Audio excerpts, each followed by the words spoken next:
Hello, welcome to the first Visiting Writers series reading of 2014. And we're very excited to have Jenny Boully and Roger Reeves here to read tonight, especially those of us that just got to talk to them in class, which added beautifully to our sense of the work. I had introductions prepared, which I dropped somewhere between the train station and here, which is going to make them better. It'll free me from intention.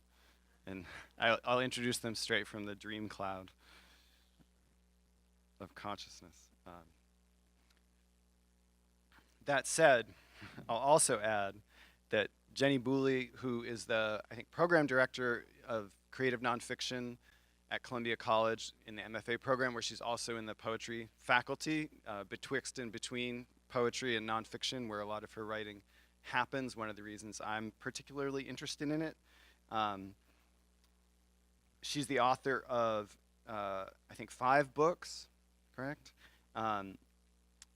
Including The Book of Beginnings and Endings, One Love Affair, The Body, an Essay, and Not Merely Because of the Unknown That Was Stalking Toward Them, which I've been reading with great pleasure most recently, which takes the story of Peter and Wendy and re-imagines it above and below ground, so to speak. I had chosen a quotation from Walt Whitman that was going to introduce, because we had read Whitman for today. So instead I'll do bibliomancy from Toward the Open Field by way of introduction. So I'll close my eyes and I'll put my finger down. And we'll play with gender. He pursues a beauty half seen which flies before him. The poet pours out verses in every solitude. Most of the things he says are conventional, no doubt, but by and by he says something which is original and beautiful that charms him. That would say nothing else but such things. Jenny Boully.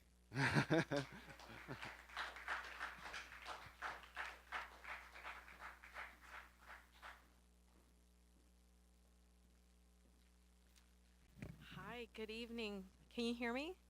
Yeah, thank you so much for coming out tonight. I'm going to start my reading from Not Merely Because of the Unknown That Was Stalking Towards Them. I know some of you are reading that in class, so I always think it's great when you can hear the poet read the work. So I'm going to start with that, and then I'll read some other work that may be betwixt and between. And I just want to start by saying that I love y'all's campus, and I love the buildings, and the doors are beautiful. You have a lot to admire here on small and grand scales.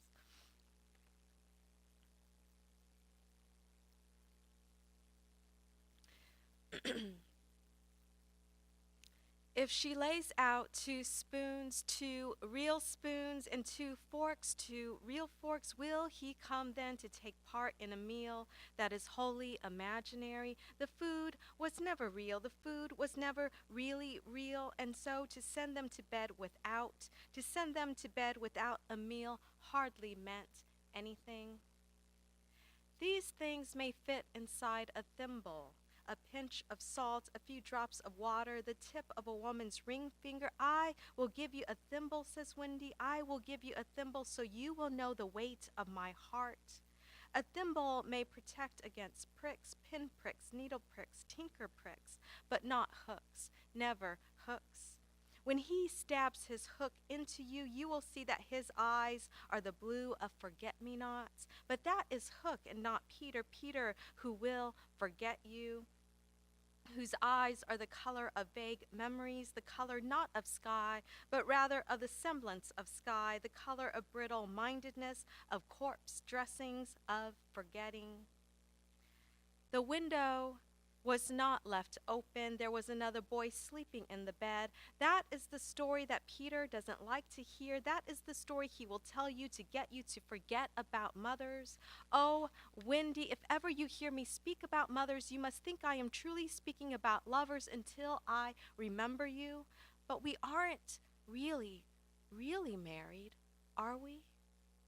The window hasn't been left open, and there is another boy sleeping in your bed. The absence of the beloved, the replacement that is easily replaced by Peter's mother, is also easily replaced by Peter himself, who will forget you, who will forget to love you or even to know you. That bandage around his head that he came home with, if it wasn't you who wrapped it around there, who dressed his wound lovingly, then it must have been another wife, another girl, another mother, another papoose who isn't you.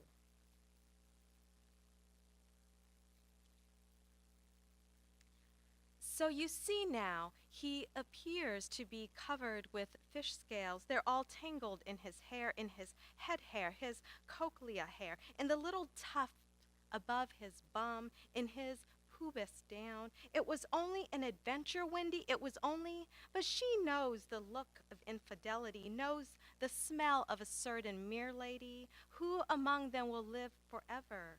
Certainly not the girl who has been left at home. Certainly not the girl who has been left darning socks alone. The darning egg is really a stone. I'm a little bird, he says, but he doesn't say that to just you alone. And now the whole of the house, a saltwater affair, his breath, his musk, his farts, all tinged with that certain crabby smell. I'm windy, she says. I'm windy.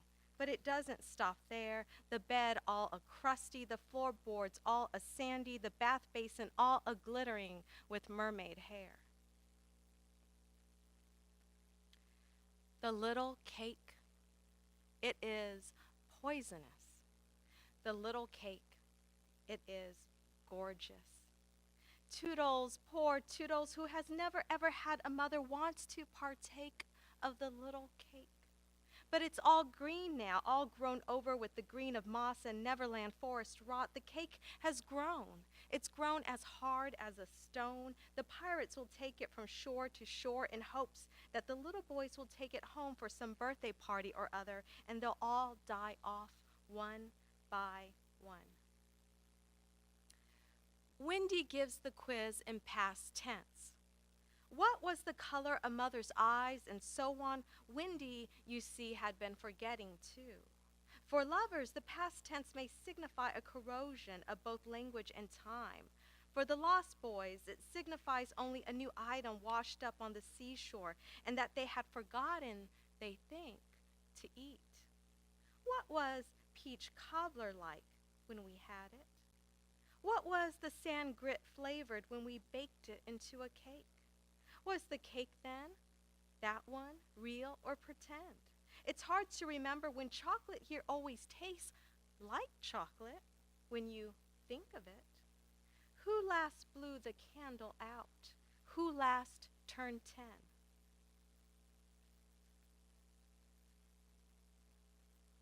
Meals. Mother Wendy lays down the rules. Rule number 1, there will be no hitting back. But poor Toodles, he's too big and fat, and his elbows, even when eating make-believe, push against the other boys and smack. Rule number 2, should you have something to speak out against, politely raise your right arm and declare that you complain of so-and-so. Is your mug empty, slightly, darling? Not quite empty, Mummy. I complain of Toodles, who has with his big hand knocked over my milk mug. I will require more milk, Mummy. And Father, who is not sitting at the head of the table, nor at the foot of the table, nor anywhere else. And Father, who is not sitting with a tray somewhere else alone. And Father, who has not come home for several days now. The girl, Wendy, is left to Mother alone. And where has Father gone to? Gone to, Mummy? Can you your brood feed? Toodles says that he would like to be father, and if he can't be father, well then, he should like to pretend at being baby. I don't suppose, Michael, you would let me be baby? Michael, make room, something anon is coming with smaller feet than you.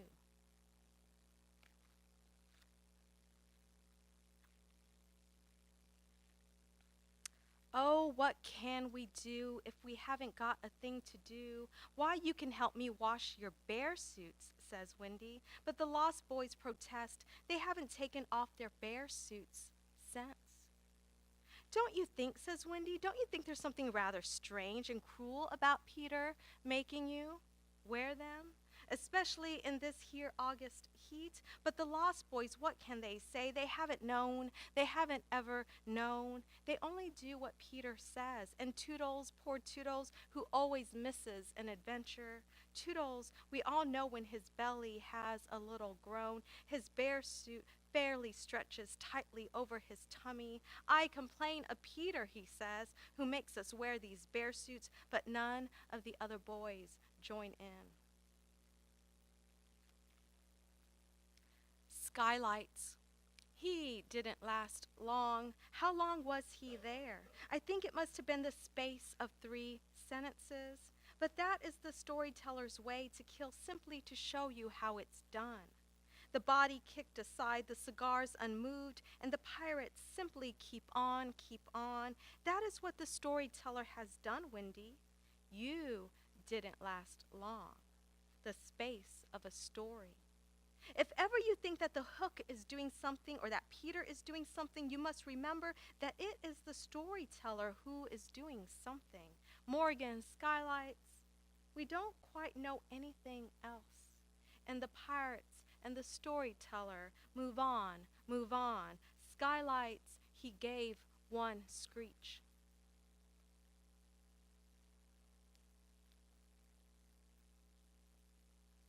Next morning, it may not have been your little feet, says Wendy, but I have seen.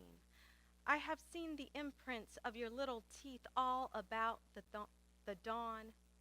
There's a certain slant of bicuspid that can only be yours, Peter, yours alone. See there in that little fracture of sky there, and the sign of incisors all gorging upon and gouging the sky, as if some animal wanted to be let out. Oh, and was it delicious to feast upon the sky? Oh, oh, and now the stars too? Shall a certain star too be my nemesis? And I should know now why it's been 2 weeks since you have wanted to claw upon me. You have found your clawing elsewhere. My dear pet wolf, I will tell you the difference between A and Z. And where have you come from, come from? If indeed you were made before, then when and where was it quite? I know a place where there are little snails, out in the sunflower field, in little furrows there, new ones it seems each day there appear, each day I cut a bit of sunflower and take it home. Will Peter today notice these? Out of what is something grown, a hole here, a hole there? I know a place where there are little souls, out in the sunflower field, in little furrows there, new ones it seems each day there appear, an emptiness where a sand crab makes home, a cavern where the never squid calls home, a vase where the flowers wilt, a dark place where new lives done grown, a hole here, a hole there, and the windy girl is called to mend, to mend. What is a pocket but a hole, a home? For the housewife who has grown, the home is nothing but a hole. The moon tonight so full of cradles outgrown. And then I'm going to read a piece. And I have to say a few things. Number one, I was born in Thailand, and my mother, when I was young, growing up, made us do very embarrassing things, as first generation mothers will make you do. And one of the things that she made us do was wear, well, I guess it's not embarrassing. It's just, it was embarrassing when you're little. Um, when we went to Buddhist temple, we would have to get a string that was blessed by the monks. And you have to keep this white string on you until it falls off. So it can get very, very dirty and nasty, especially kids, right? We're playing in dirt and everything else.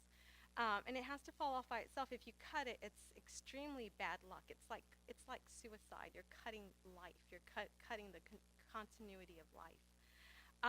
So that's one thing. Um, the other thing is, I had this Buddha charm that I wore. Um, and of course, none of the other kids growing up in San Antonio, Texas, were Buddhists, right? Um, um, so they didn't know what it was, and then I would have to explain to them, and then that got more embarrassing. So I would just make up stories about what this thing was. Um, so yeah, you'll have to just know that when I read this piece. I could tell you more embarrassing things that time mothers make you do, but I'll stop there. Um, so this piece is called "If You Point to Heaven, It Begins." At summer's end, the thread all gray and grimy, the scissors making its way there, I oftentimes wondered what it must be like to be me. The bath water slightly bubbly, the string wet and clammy, the string never quite coming clean. This is the same charm that hung on my neck in that photograph of me. In that photograph, Big Sister is only 3. Mother says that she will take it back to the village where she bought it and have the Buddha dipped in gold now that she has the money. There's one banana tree that bleeds red when you cut into it, its sap all viscous and runny. She had long, long hair, and that's how he caught her by her flowing hair. See the leaves bristling in the dusk breeze. That's how her hair moved when he did it. And so you tread softly. You tread softly there by that banana tree, the one anomaly that grows red in a field of perfectly green trees. Each day I watched the letter carrier ride away. He rode away with my love letters, which never came. The owls circled the house all day. I didn't know then when I was young that I should not cut it, that to cut the string would be a very bad thing. To fly across the world, that's spooky talk.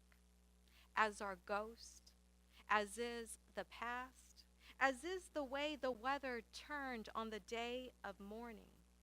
And so they might believe that to come here from the outside country is either a very hard thing or simple thing, but to come here from the outside country is nevertheless an unnatural thing. To fly across the world is spooky talk, as is leaving, as is saying, I will see you again. My aunt lifts the talisman to her forehead to mine and lets it fall over my head. It's connected to a string, a bright white string. The owl means there will be death, my uncle says. He aims his slingshot, does not say what he does to the bird, and that is all there is to say about that.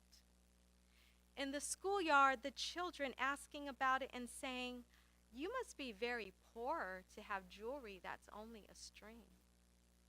I want to know what suffering is for. It's to make things lovely, I think, because that's the way the river looks right now, all lit up with candles and banana boats and flowers and incense smoke. My suffering takes on the shape of a floating vessel, a snakefish knifes along underneath. And do you see how even the chickens will not go there? So many little shoots of things and grubs of things, and still the chickens will not go. If you point to heaven, it begins to disappear. See, noonday now, and all the mushrooms are mulch.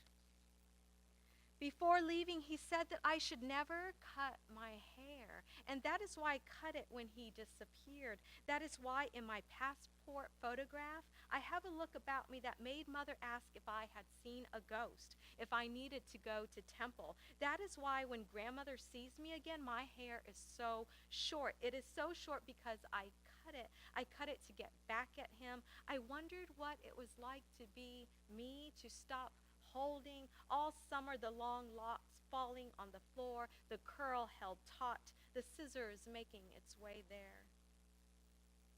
I approached the monk rather timidly. I was always shy about getting anything.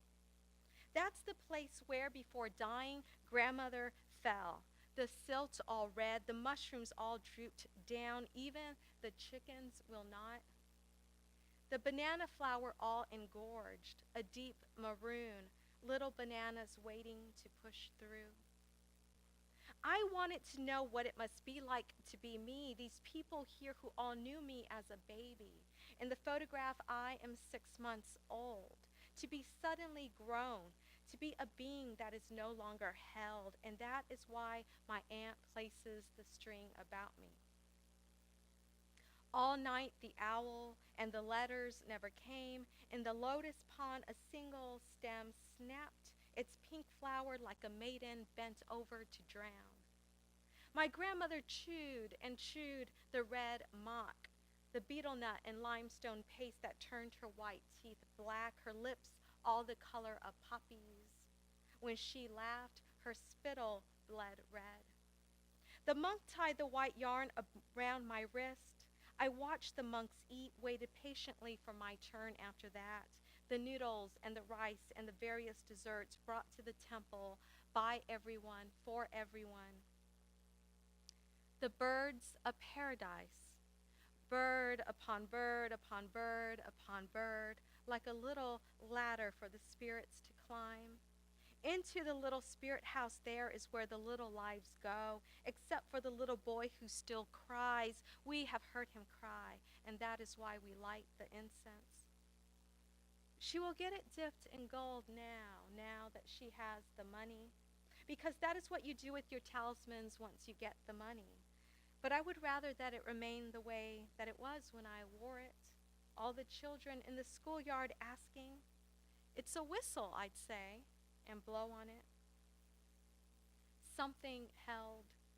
The legend goes that there's a big fish, a fish that's like a snake.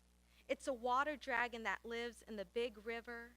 The legend goes that it only shows itself randomly once a year.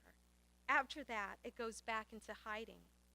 But my mother says, but a long time ago, she says, a long time ago, you could see it every day. Grandmother used to see it all the time, but now my mother says, now people don't believe anymore, so now it has gone away. Red spots in the red silt where the mock mushrooms grow, a spraying of spittle. I can't help but think that something in the essay's gone missing, something in the essay's gone away. Mother, a banana blossom, my baby fists, a clutch of banana sprays. I go for my mother's food first, always, as everyone else's mother's food's a bit gross, except for the sweet rice cooked with banana and coconut milk in a banana leaf. That dessert was always my favorite. No one should ever, my mother tells me, should ever wash your underthings. I wash mine in the remains of my bath water, my panties never quite coming clean. Don't let the broom sweep past your feet. That means an old man will marry you. I move my feet away tenderly.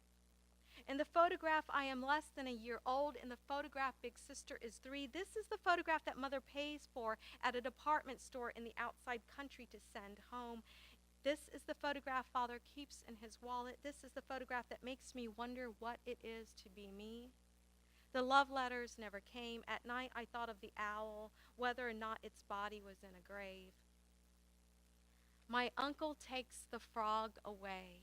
He throws it into a river, a pond, a puddle. He goes high into the mountain, low into the valley, on his motorcycle, even to another village. But no matter how far he releases the frog is waiting for him in the bath basin when he returns. It's all smug and snug against the rim of the basin and stares at us. It must be dead kin, Mother says. And so we let the frog stay. It stays with us for days and days. Something held before it's given away. When a neck is slit, the blood doesn't trickle, but rather it sprays. That is how the ground got here that way. The pig all distressed, the pig head all dressed to celebrate our safe passage home, the unencumbered journey that praying gave. The frog eventually went away, my uncle says. It went away on the morning of our leaving. On my birth certificate, it says I was born in the year of the big snake, the dragon, while the moon was waxen. And someday I too will show myself less and less, wane before going away. Right? Thank you so much.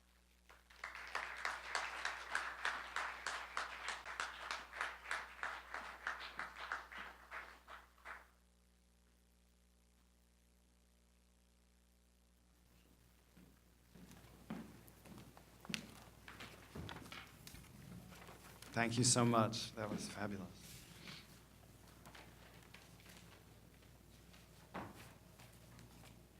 Okay, now we're happy. I'm happy. You're happy. We're all happy to have heard that, and we're happy to welcome Roger Reeves to Carthage. His poems have appeared in lots of magazines, including in the American Poetry Review, Boston Review, Plowshares Poetry, etc.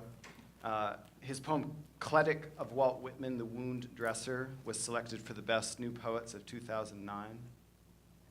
He's been awarded the Ruth Lilly Fellowship for Poetry, 2 Breadloaf Scholarships, and just recently an NEA Fellowship, on which we can congratulate him.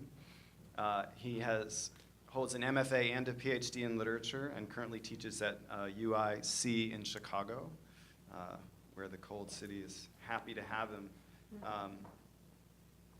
This isn't completely bibliomantic because I know exactly what I chose earlier, but it felt, it had a nice uncanniness because it really rhymed with something that you said in class today about your interest in history and other voices.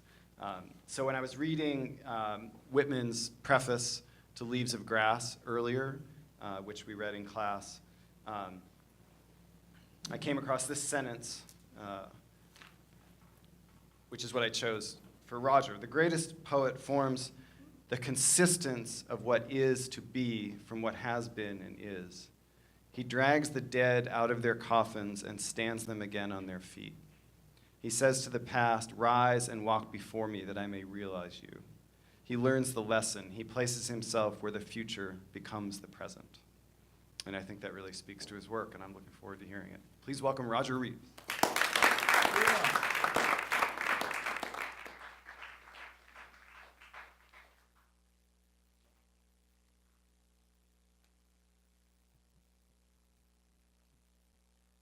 Before diagnosis, the lake is dead for a second time this January. And no matter how many geese lay their warm breast against the ice or fly across its hard chest, it doesn't break or sink or open up and swallow them. The ice is frozen water. There is no metaphor for exile. Even if these trees continue to shake the crows from their branches, my sister is still farther away from her mind than we are from each other, sitting on opposite ends of a park bench, waiting for the evening to swallow us whole. In the last moments of a sun. In the last moments of a sun, my sister says a man is chasing a goose through the snow. I want to thank Richard for having me here, the students at Carthage, again, for having me, and it was a great Q&A session with Jenny, and it's great to read with Jenny. This evening, I would like to dedicate this reading to I've been thinking a lot about Trayvon Martin lately, because there's a way in which I feel like we're gonna forget him, um, and we're gonna forget what his dead body signifies. So I kind of want Trayvon Martin to be in here. So this reading I dedicate to him. The next poem is actually called "The Mayor of Money," and I originally wrote this thinking about Emmett Till. The Mayor of Money. Another dead mare waits in the shoals of some body of water, waits to be burdened, born into a foaming ocean where it might become food for whales or simply empty signifier, hair latched to the sea's undulation, like Absalom's beauty caught in the playful branches of a tree desiring union, entanglement, thick confusion. But not this mare. She does not get the luxury of a lyric, a song that makes our own undoing or killing sweet, even as we go down into the fire to rise is smoke. This horse must lie, eyes open, among the stones and freshwater crawfish in Money, Mississippi. She must listen to the men's boots break the water as they drop a black boy's body near her head, then pick him up, only to let him fall again there, bent, eye to eye with her, as though decaying is something that requires a witness. As though the mayor might say, on Tuesday after the rain fell, the boy's neck finally snapped from the weight of the mill fan. He never looked at me again. Or the boy might say, no more. They part here, the boy's body carried back to town by another, as the horse stays, says nothing, because horses don't speak. Besides, this one's dead. So now that we're in the South, it's time to stay in the South a little while longer. This next poem is a bit of like what I would call a ekphrasis on meth of sorts, or on some type of speed. And what I mean by that is, I went to this museum called the Menil Museum in Houston, Texas, and they had all these civil rights photographs up on the wall. But they weren't photographs we normally think when we see of civil rights. They were like these really sort of strange civil rights photographs. There's one picture I'll never forget, was a man sort of walking with like, he was a black man walking with white paint on his face, holding an American flag down this dirt road, and it looks like, and you'll see in the poem. So that's not something, but there were all these sort of weird photos, or there was one photo of a woman punching a police officer in the face, right? Black woman. Like that's not what when we think of civil rights, we think nonviolent, Martin Luther King, we shall overcome. But these photos were sort of interesting, so I decided to write sort of ekphrastic poem that just drops them all in, and somehow Lil Wayne appears, because we wouldn't have Lil Wayne without the civil rights movement. Southern Charm. Now begins the tradition of the fire hose. Please pay no attention to the flag disappearing into the mouth of a soldier's salute. The chickens goose-stepping in the backyard are prepared to peck each other to death. Charming little children in the rotunda of a state house, holding sighs below signs, demanding the right to vote Yosemite Sam and James Brown into office. Bless your heart, bless your little heart. Ladies and gentlemen, Miss Guilford County, 1962. In Baton Rouge, 1963, a boy prepares to be both ghost and savage hum. I have no way to explain this fondness for the rub of red clay against my tongue. Fondness for black men wearing a street raw below a pair of spiked heels, curtsy in 5 o'clock shadow. In Atlanta, I am a green light along a corridor of house-broken homes. I refuse to explain the pageantry of healing a cut with a spider web and a few flakes of ash from a late winter fire. Sometimes my lover smears honey on the scars poking my elbows, cheeks, and knees. In a tabernacle meant for salvation, a little Hennessy and baby powder was all that could be found, and that already spilled onto the neck, bones, and shoulders of those offering themselves to the nearest tongue, willing to slide on the half moon of a hip, clothed in white. Wide white sails, wide white whales lurching down MLK on white walls, just after Easter, and the dogwood sin in the name of nectar.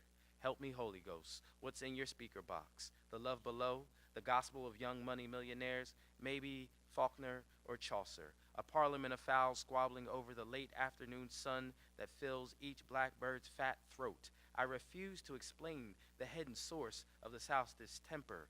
O Hamlet, North Carolina, and the fallow winds loosening the topsoil of my lover's body. O son of the mute sharecropper. O bent guitar and shattered body at the foot of a mockingbird. What nation, what native land does nature salute? So we're going to stay in the South. We're going to come up out the South, but we always got to stay in the South. There's a song. Well, I won't tell you about the song. So this next poem is just, I was challenged to write a poem about running because, like, I ran in college when I was your age. I was on scholarship, ran, and I never could write a poem about running. It was like trying to write a poem about my pen. It was just something I did all the time. But then I had this incident in Austin, Texas, that prompted me to run or write a running poem. And so you will see this poem is called Cross Country. When I ran, it rained niggers. Early in October, the first creases of autumn, a flag-weary sky in which yellow birds in flight slip through the breastbone of God and tear at the coarse threads that keep the morning knit tightly around his heart. What was it that they sang about the light? Their tongues, the thistles they pluck from the bitter bark of an allthorn, then thrust into the breast of whatever god or good animal requires eating, a good piercing. These blonde bodies thrashing about above me were death's idea of the morning passing. Here below this golden altar, the making and unmaking of my body. The kettle clank and souring sumac of a man yelling at the light, slipping in and out of my mouth. What name must I carry above the dust of this field? Bruised ear, blank body, purple tongue, bloody God bleeding, do you hear me? Deer piss and poison ivy made pungent by the morning sun rising, do you hear me? When I ran, it rained niggers. In a ditch along the road, a pair of wild boars, slain and laid tusk to tail point, as if required, in two directions at once, toward my body, pressing the last bits of a hunter's moon into the tar of this road, and away from the metal red light coming up through the chaff, rising above this hectared field, and the man yelling, nigger in the cicadas tuning up to tear the morning into tatters. Nigger in the squawk and clatter of a hen complaining of a hand reaching below her bottom and removing the warm work of a cold night. Nigger in the reeds covering the muck of a beaver's hard birth. Nigger in the blue hour of a field once wet with the breath of a lone horse cracking along its flanks. Nigger in the fog lifting from this field in the stillbirth it reveals. Nigger in the running, in the bog at the end of this road, in the war and in between the wars. Nigger in the pink salt and eyelashes of a woman I love, her mouth pulling water from behind my knee, pulling, think, nigger is the God of our brief salvation, nigger in a body falling toward a horizon, nigger in the twilight that is no longer a twilight, but a black creek fumbling along the spine of a boy who is running through a city that is running out of water. Even the lions have left for the mountains. This is America speaking in translation, in glitter, and gold grills and fried chicken. Auto-tune this if you must. Cher will be singing in the brush of static from the attic radio, believing in love after love or life after love, despite the impure thoughts of evening, despite the rain soaking the red head of a red bird, now dead in a puddle that refuses to reflect the moon. Y'all with me out there? Okay, just want to make sure. Y'all over there, y'all mighty quiet. As we say in church, we don't know. So let's, since that ends in music, or ends with Cher, who's probably my patron saint, let's go to my, I remember in, I think it's 92, there was a song that came out called Cream by a group, I call them a postmodern hip hop funk duo, well, band, collective called the Wu-Tang Clan. And when Cream came out, I'll never forget where I was. I was playing basketball in a friend's backyard, and I just remember thinking, this song, I can't believe these guys are allowed to say this. Right? They can say Cash rules everything around me. Cream get them, the entendre of who and what Cream is. Like, it was just, I thought this was the most amazing thing. And so I'll never forget that moment. And I'll never forget how my friends, like, we all stopped. Like, it all stopped. And so to me, this is like one of those moments where, like freedom gets introduced in some ways, or a type of linguistic possibility that you weren't aware of. So this is kind of my homage to Wu-Tang in 1992. Shadowboxing herons. Shaolin's flowers, imperial and ready for slaughter. Bobby Digital wears the wings of the only saint he knows. Come, blessed angel, with your skull cup of blood. Enter this chamber with your black sword in a streetcar full of flagging desire. When the children ask for water, give them wind without a box to put it in. When they ask why wind, tell them the banks require deposits to own anything with and without blood. Cash rules the bullet, as well as the ode to the animal that eats his own heart. Who has not come to this world with a skylight in their chest and a forest of Japanese pines growing below? Who would not bless the herons bowing before us? How many men have you convinced to sing naked in the snow?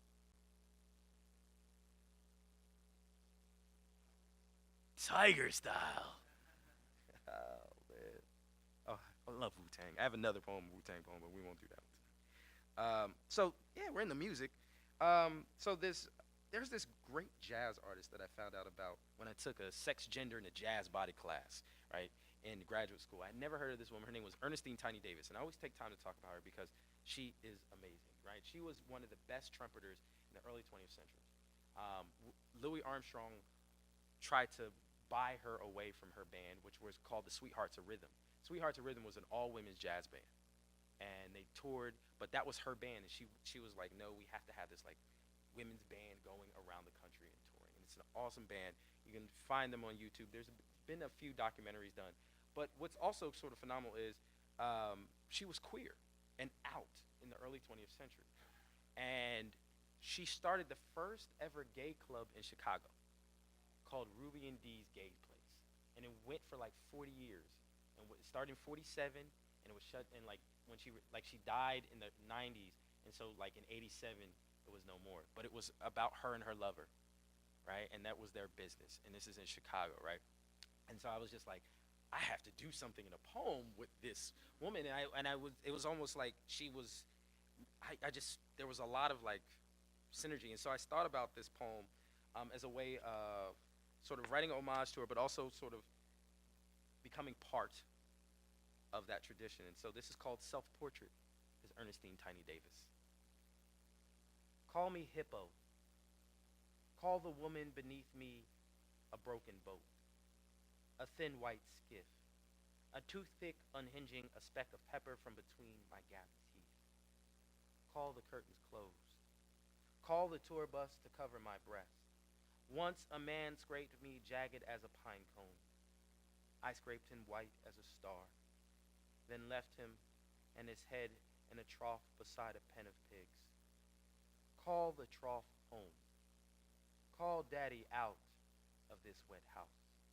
I can't sing without hearing a man slipping below water, clean as butter, clean as a roach sliding down the thin throat of a crow. Call the road from Chicago to Memphis, brief encounters with an axe and a woman who carries dust in her mouth. Call Jesus down from that cross. Call my tongue a crown of thorns, a patch of nettles sunk deep in an arm. I've found every sparrow God has forgotten to watch over. I've reeved them in briars and hung them from the back fence.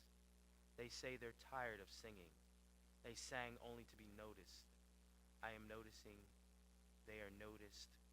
Funny little beast, often mistaken for something that should be pierced. A spine broken on a thorn, then eaten, breast first. Call me tiny, anything small. Acorn, lodged in the throat of a thrush. Choke. A claw squeezed from the purple head of a flower. Prick. A hunk of pork butt plucked from the gums and placed back onto the tongue. Gag, then swallow. Feed me. Call my appetite a kind kingdom. Call me queen. King me.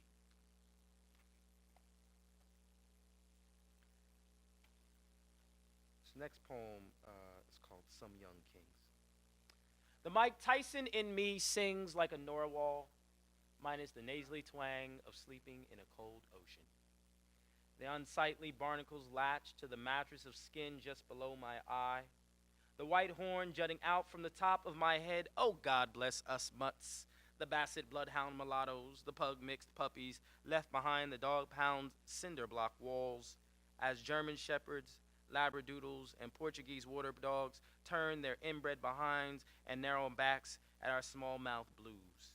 It's hard to smile with an ear in your mouth, two names and a daughter hanging by a thread from the railing of a treadmill.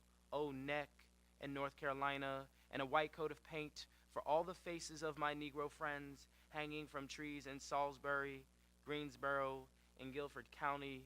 The hummingbirds inside my chest with their needle-nose pliers for tongues and hammer-heavy wings have left a mess of ticks in my lungs and a punctured lullaby in my throat. Little boy blue, come blow your horn. The cows in the meadow and Dorothy's alone in the corn with Jack, his black fingers, the brass of his lips, the half-moons of his fingernails clicking along her legs until she howls, Charlie Parker, Charlie Parker, Charlie Parker. Oz is a man with a mute body on an HBO original show that I am too afraid to watch for fear of finding my uncle or a man that looks like my uncle, which means finding a man that looks like me, slumped over a shiv made from a mattress coil and a bar of ivory soap. Most young kings return home without their heads. It's 1941, and Jack Johnson still loves white women. And my mother won't forgive him. If she can't use your comb, don't bring her home, my mother says in 1998.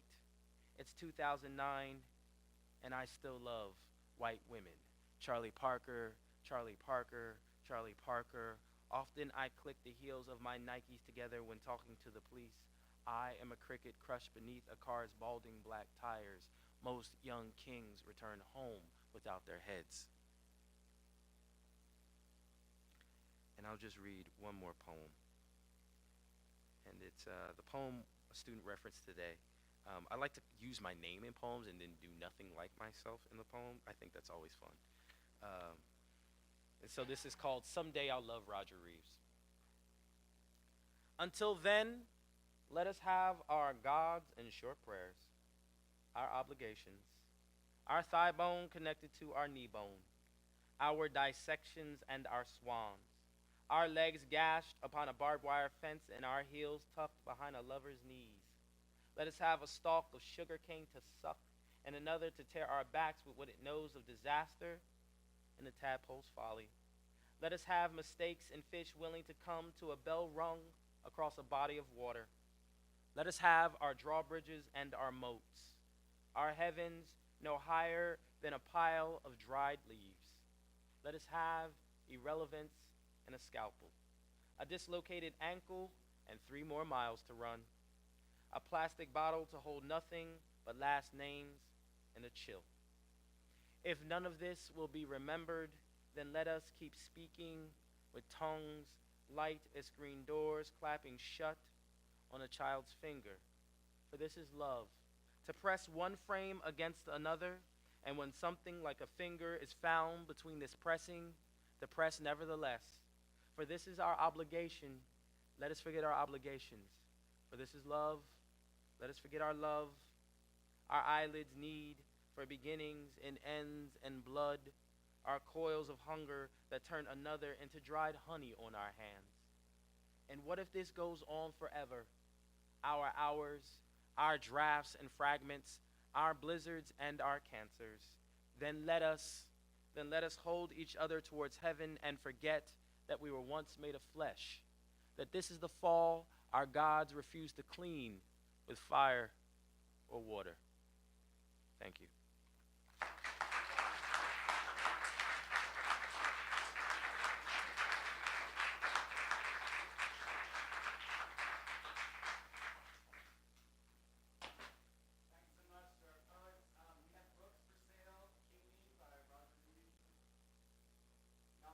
Because of the unknown that was stalking toward them, A Mouthful by Jenny Boully. And Bethany has books right there in the corner, so I'm sure the poets would be happy to sign books,